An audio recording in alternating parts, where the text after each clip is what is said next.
Hey everyone, I have a quick but important update. Recently, my channel was demonetized, which means I'm no longer earning from ads. But I'm not giving up. If you've been enjoying my content and want to help keep this channel going, consider making a donation. Every little bit helps me continue creating for you. Please check the PayPal link in the video description to support. Thank you so much, I truly appreciate you. Now, let's get into today's video.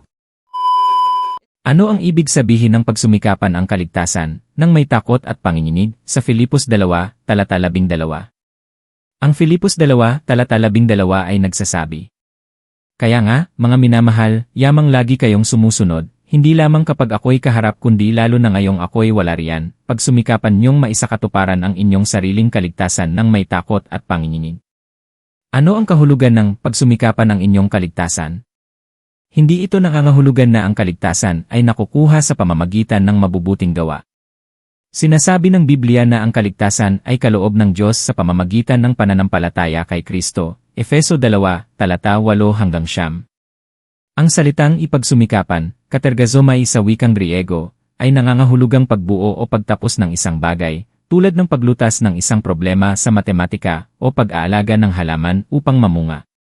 Hinimok ni Pablo ang mga mananampalataya na seryosohin ang kanilang kaligtasan, hayaang ito'y magbago sa kanilang pamumuhay, at ipakita ito sa kanilang mga kilos at desisyon araw-araw. Ito ay tumutukoy sa proseso ng pagpapakabanal, ang patuloy na paglago sa kabanalan matapos maligtas nang may takot at panginginig. Ang pariralang ito ay hindi nangangahulugang matakot ng labis sa Diyos, kundi magkaroon ng malalim na paggalang at pagpapakumbaba sa Kanya.